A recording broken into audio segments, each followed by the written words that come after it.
ગોળ ખાવા જેવો ખરો, પણ જાજો નહીં હોય કે માપનો ખાવાનો, નહીતર એ જ કરમિયા પડે. પડે કે ના પડે? હા, એ જ પડે. અમારે એક વખત રાતે પાડો છૂટી ગયો ભાઈ, તે 5 લીટર દૂધ થઈ ગયું. હા, હવામાં ચો જા રાવજી મારા 2 દાડામાં પતી ગયો. શું કરવાનું? માપનું ધાયો હતો હારું. હે, આ પાડા માપનું ધાયો હતો હારું. તે હોય એટલું કઈ ખેત ખેત જ કરવાનું. પણ હું અમને ભોન નહીં હારો આ નર્યું પીવાય કે ના પીવાય. મૂળ જાતના પાડા ને હે, એટલે આપણને પાછું એવું ભોન રહેવું જોઈએ કે આપણી તાકાત પ્રમાણ જેટલું ખેંચવાનું. જો તાકાતની બહારનું જો ખેંચ્યું, તાકાત બહારનું જો માન્યું તો પાડા જેવું થશે. થાય કે ના થાય? રાવજી થાય. અને એટલે આ જગતની અંદર વ્યાછણ હોય ને, વ્યાછણ એ બચ્ચાને જન્મ આપે. વ્યાછણ હોય એ બચ્ચાને જન્મ આપે. પછી એ વ્યાછણ પોતાનું શરીર પોતાનો બચ્ચાને હોંપી દે. એટલે એ બચ્ચો પોતાની માને મારી નાખે અને આખી ફોલીને ખાઈ જાય. વ્યાછણ નામ આવો એક નિયમ છે. વ્યાછણ નામ આવો નિયમ છે. બચ્ચાને જન્મ આપે, એ બચ્ચો પછી માના ઉપર બેસી જાય રાવજી મહારાજ, અને માને જ ફોલી ખાય. પણ માં નાહી ના જાય. માં નાહી ના જાય. પોતાનું શરીર પોતાના બચ્ચાને સુપ્રત કરી દે. આનું નામ માં છે. અને પેલી નાગણ હોય, નાગણ એ જેટલો યાંડો મેલે એમાંથી જેટલા બચ્ચા થાય એટલા ફોલી ફોલીને ખાઈ જાય. એટલા ફોલી ફોલીને ખાઈ જાય. હા, અને એમાંથી જો કોઈ ભાગી છૂટે તો ફણીધર થાય. હવે નક્કી કરો, તમારા હાથમાં બાજી આવી. માયા કાળી નાગણી જન્મે તેને ખાય, એમાંથી જો ભાગી છૂટે તો સાચો ફણીધર થાય. હવે આપણે એની રહેવું હે કે નહીં તો પેલા ફોલી ખાશે. આ ફણીધર નહીં થવા દે. થવા દે છે? ના થવા દે. એટલે માયા કાળી નાગણી, નાગણ ઈંડો મૂકે, એનો ઈંડો 150 થી 200 ઈંડો એડો હોય એનો. પણ જેમ જેમ મહીથી બચ્ચો થાય એમ ફાટીને આમ હેડવાનું કરે ને, તરત એ પકડીને ખાઈ જાય. અને ના ખાઈ જતી હોય તો હાપોલ્યો માય આવી માય. હા, આ પેલી આ કૂતરી હોય ને, કૂતરી એ પણ ભટુરિયાનો એનો જન્મ આપે, કુકરિયાનો જન્મ આપે. એ ભૂખી થાય ને તારી એને મારીને ખાઈ જાય. પોતાનો જ બચ્ચાને મારી ખાઈ જાય. આ તમે આ બધાના આવા નિયમ છે. કઈક ખેતે ફાયદાકારક છે, કઈક નુકસાનકારક છે. કરે છે કે નહીં કરતા?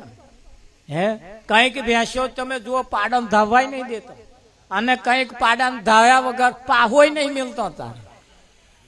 હા, બચ્ચો મિલવા જ પડે રાવજી મળે. બચ્ચો મિલવા જ પડે.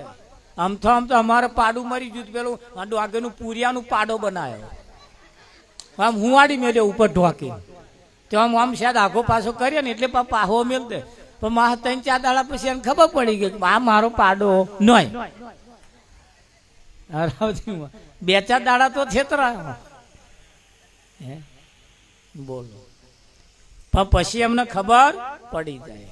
પડે કે ના પડે? એટલે પશુ પંખી જન જનાવર આ બધાને તમે જુઓ, પેલો ઓલો તમારે આંડો મેલે ને તે ઘરનું ઠેકવાનું જ નહીં. 4 લાકડા આમ મેલે ને 4 લાકડા આમ મેલે, ભાઈ આડું મેલ દે. બોલો. હવે હખણું રે ને પડી જાય, ભાગી જાય.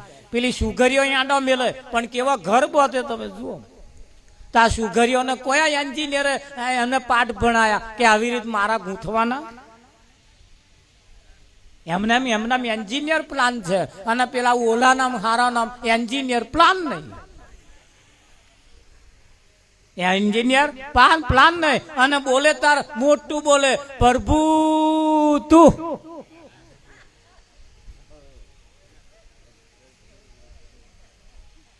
કરે કે ના કરે? પણ આ મારા અમને બનાવતા ના આવડે. અને પેલી સુગરીઓ તમે જુઓ કરે ને, પેલી ચકલીઓ તમારે આડા મૂકે, કબૂતરો તમે જુઓ, આ બધા મેલે પણ એ કબૂતરો જેમ એડા મેલ્યામાંથી બચ્ચો થાય પછી લાઈને એને ખવડાવે. સુગરીઓ પણ મારા બધે ઘર બનાવે, એમાં એડા મૂકે, બચ્ચો થાય એને ઉછેરી મોટો કરે. આપણે નવાઈનો નહીં કરતા ધાબા ભરી ભરી ભરી ભરી ભરી. એવું ના સમજા કે તમે ઘર બનાવીને બે છોકરા નાલ દીધું એટલે ગઢ તોડી નાખ્યા. રાગે પાડ્યો, ભણાયો, ગણાયો, પરણાવ્યો એટલે એવું નહીં સમજવાનું તમે બહુ મોટા ગઢ તોડ્યા. હજુ તો આ પશુ પંખી જન જનાવર જેવું જ છે.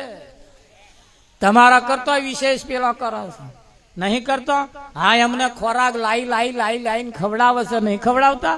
તમે ખવડાવો એટલે નવાઈ કરો છો. ફરજ છે તમારે, ખરાબ કરવું જ પડશે. આ તો બધું બહુ જ પરંપરાગત છે. તમારા ઘરમાં પેલી ભમરીઓ દરા બોધે માટી લાઈને એના મોઢામાં જેટલી આવે છે એટલી, પણ લાઈને એના ઘરો બનાવવા કે નહીં બનાવતી? બનાવે છે ને. અને તમે નવાઈનો થાબા પરો, નરિયો બદલો, પાછા આમ વાતો કરે, આવું કર્યું, આવું નવાઈનું નહીં કર્યું, ભાઈ તો કર્યા વગર છૂટકો જ નહીં. તમારા કરતા પેલી ભમરીઓ કરે, દર બોધે. ભમરીઓ કેવું કરે? દર બોધે, અને એનું પોતાનું બચ્ચું કે આડું એનું ના હોય ભમરીનું. એ ભમરી જ્યારે દર બનાવે પછી પારકી ઈયરો પકડી લાવે. એની પોતાની, એની નાતની ના હોય, એના સમાજની ના હોય, એના કુટુંબ પરિવારની ના હોય. એ ઈયરને એને કોઈ લેવા દેવાય નહીં, પણ છતાં એ ઈયર પકડી લાવે. એ ઈયર એવી પકડે, આમ પેલા અડે ને કુદાકૂદ કરી મેલે, એને પકડે. અડે ને આઘી પાછી ના થાય, એને અડે જ નહીં, એના અડે. એ કુદાકૂદ કરે, એને પકડી લાવે. પકડી લાવીને જે દર બનાવ્યું હોય એની માં એને પૂરે, અને પૂરીને તરત ડંખ મારે ને પછી મોઢું બંધ કરી દે. એ મોઢું બંધ કરે, એ મય જે ઈયર પૂડી છે એ ઈયર જો ભમરીનો ડંખ વેઠે તો એના જેવી થાય. થાય કે ના થાય? હા રાવજી મહારાજ, ડંખ વેઠે તો થાય. આ સમાજમાં જો ડંખ વેઠો તો સમાજના વડીલ જેવું થવું હોય તો એ થવાય. હા, પણ એ તમે જુઓ, એ તો બધો આપણો જ સેવવાનો ને. હે, આપણો જ સેવવાનો ને કે બીજાનો સેવવાનો? આપણાને જેટલી ઠાઠો કરીએ એટલી બીજાની કરીએ. અને આ ભમરીઓ અમને ક્યાંક કોને જ્ઞાન આપ્યું બળદેવ ને?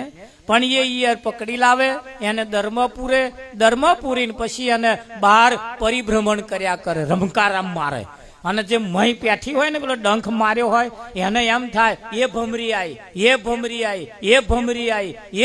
આવી. એમાં એની પોંખો ફૂટી જાય. 24 કલાક ભમરીનું સ્મરણ કરે ને તારે એના પોંખો ફૂટે. પણ મહી પડી સ્મરણ ના કરે, શું એના પોંખો ફૂટે? હે ભા, ભજનમાં આપણે બધા આવીને બેઠા છીએ અને કોકનામાં એવો શબ્દો જો ઉતરી જાય અને શબ્દ લઈને જો ઘેર જતા રહે, અને આજ એને અત્યારથી નક્કી કરી નાખે કે આજ એને અત્યારથી ઘૂંટો નહીં પીવો, આજ એને અત્યારથી ના ખાવા જેવું નહીં ખાવું, જો કાલ હવામાં એને પોંખો ના ફૂટે જ મન કહેજો. પણ સેજે જો બૈડો ના પેલે કરે તો ફણગો ના ફૂટે, ભાઈ ના ફૂટે. હા, ભમરી એને પકડે, જેવો આમ કુદાકૂદ કરી મેલે, અને એને મય ધર્મ પૂરે. પછી આનું સ્મરણ કરે, ભજન સાંભળ્યા પછી, જીવનમાં ઉતાર્યા પછી એનું સ્મરણ ચાલુ થાય, એનું પછી વિવેક અને વર્તનમાં આવે, એની રેણી કેણીમાં આવે, તો જ એનામ પરિવર્તનની પોંખો ફૂટે. ફૂટે કે ના ફૂટે? પરિવર્તનની પોંખો ફૂટે. પછી એવા જ પાછા બીજાને પરિવર્તનની પોંખો ફૂટાડે કે ના ફૂટાડે? આ મહિમા આવો છે. અને એ મહિમા ભમરી પણ આવું કરે. સુગરીઓ ઘરો બાંધે, કૂતરીઓ પણ પોતાના બચ્ચાને ભરણ પોષણ કરે અને લાઈને ખવડાવે કે ના ખવડાવે? હે, આથી જેવા આથી પણ પોતાનું બચ્ચાનું ભરણ પોષણ કરે. સિંહ જેવા હિંસક પ્રાણીઓ પણ પોતાનું બચ્ચાનું ભરણ પોષણ, બધાને ભરણ પોષણ કરવાનું પરમાત્માએ મૂક્યું છે કે નહીં મૂક્યું? કેટલું બધું સરસ ગોઠવણ કરી, અને આવી જ ગોઠવણ આપણામાં પણ મૂકી છે. એટલે માણસમાં પશુમાં કશો ફરક છે નહીં. માણસ જ્યારે માણસથી ઉપર એવો કંઈક નિયમ કોઈ સંત મહાત્માની પાસે જાય અને એમાંથી કંઈક કરવા જેવું જો શીખે અને એમેનું જ્યારે કરે ત્યારે માણસને લાયક બને. માણસના લાયક બનવું એ મુશ્કેલ છે ને કે ના બને? હા, એક દીકરીનું શકપણ ખોરવું હોય ને તોય આપણે 50 મૂર્તિયા જોઈએ છીએ અને એવો મૂર્તિઓ ખોરીએ છીએ આપણે લાયક હોય. છોકરીને લાયક હોય, છોકરીના ચહેરાને અને એના ચહેરાને મળતું આવતું હોય, બે હરખા દેખાતા હોય. છોકરી 20 વર્ષની હોય, છોકરો 30 વર્ષનો હોય, ખોરીએ આપણે ના? 2-3 વર્ષનો આઘું પાછું હોય ચાલે, પણ આખા 10-15 વર્ષના ફેર ચાલે ના? ચાલે. અહીંયા આગળ પણ જો આપણે આટલું બધું હરખું કરતા હોય પછી હતે હરખું કમ્પ્લીટ કર્યા પછી હા વિઠ્ઠલ મહારાજ અત્યારે લગ્નની સિઝન ચાલે છે, તમે જોનમાં જતા હશે ને બધા? એ જોનનો ઉતારો ભાગોર આલે. કઈ આલે? ભાગોર આલે. કેમ ભાગોર આલતા છે? ડાયરેક્ટ તો મોહરમ જઈને ના બેહાડ દે. પણ અમુક વ્યવહાર તમારા એવા છે ગામની ભાગોર બોલે, ગામની ભાગોરે બોલે અને ગામની ભાગોરે જે વ્યવહાર થાય ને એ આખા ગામને ખબર પડે કે ના પડે? હા, અને ગામની ભાગોરે લોકો જોવા આવે છે તમારા વ્યવહાર કેવા છે. ઘરે ચાલે કે ના ચાલે? તારે અહીં આપણે નક્કી કરીએ છીએ વ્યવહારની વાતો. દીકરા દીકરીનું શકપણ કર્યા પછી કહે તમે લેશો શું? તારે પેલા કે તમે આલશો શું? આલવા મિલવાના પણ વ્યવહાર છે અને વ્યવહાર તમે જે નક્કી કર્યો હશે ને એ પ્રમાણે એના વ્યવહાર ચાલશે ને તો આ હગો ઝાઝો ટકે. વિઠ્ઠલ મહારાજ આપણો વ્યવહાર ગામની ભાગોરે બોલે તો ધોન રાખજો. આપણા વ્યવહાર ગામની ભાગોરે બોલતા હોય તો આપણા જીવનના વ્યવહાર શું પેલી ભાગોર વાળા નહીં કહેતા હોય એમ તમે કહો છો? તમે ઘૂંટો પીતા હોય પેલી ભાગોર વાળા નહીં કે એવું તમે માનો છો? ત્યાં તો બેઠા એમના ઘરમાં તો આવું છે. જો તમારા વ્યવહાર બોલ્યા તો બોલે કે ના બોલે? એટલે ઘરના વ્યવહાર સારા હશે, તમારી ચાલચલગત સારી હશે, આ ગામમાં નહીં બીજા ગામની ભાગોર પણ તમારો વ્યવહાર બોલશે. અને વ્યવહાર ઘણી વખત આપણા લાયક કરાવવા માટે વામાકન ના હોય તોય ઉછી પાછીનું કરાય નહીં, ખાલી દેખાડો કરાવવા હાતુંય કરાય નહીં, પાછલા બોયને પાછું આલી દે નહીં. હારા વ્યવહાર ગામની ભાગોરે બતાવીએ કે નહીં બતાવતા? આ વ્યવહારો જો લગ્ન પ્રસંગના જો વ્યવહારો આપણે આલમેલ કરીને આવી રીતે કરીને જો હારા બતાવતા હોય તો આપણા જીવનના વ્યવહારો હારા જોઈએ કે ના જોઈએ? તમારા જીવનના વ્યવહાર જો સારા હશે ને તો બીજી ગામની ભાગોર બોલશે ને બોલશે. એટલે વ્યવહાર પણ આપણા સારા જોઈએ. ભાઈ ભત્રીજાને કુટુંબ કબીલો થાય નહીં આપણાને જબરો હઠીલો. જોજો છેતરાઈ ના જાવ, ચેતીને ચાલજો. અહીં ચેતીને ચાલવા જેવું ખરું કે નહીં? અને જે ના ચેતીને ચાલ્યા અંતે એને પસ્તાવો થયો છે. એટલે જ કેવું પડ્યું છે ગુરુજી મારા દીનના દયાળ છે. ગુરુજી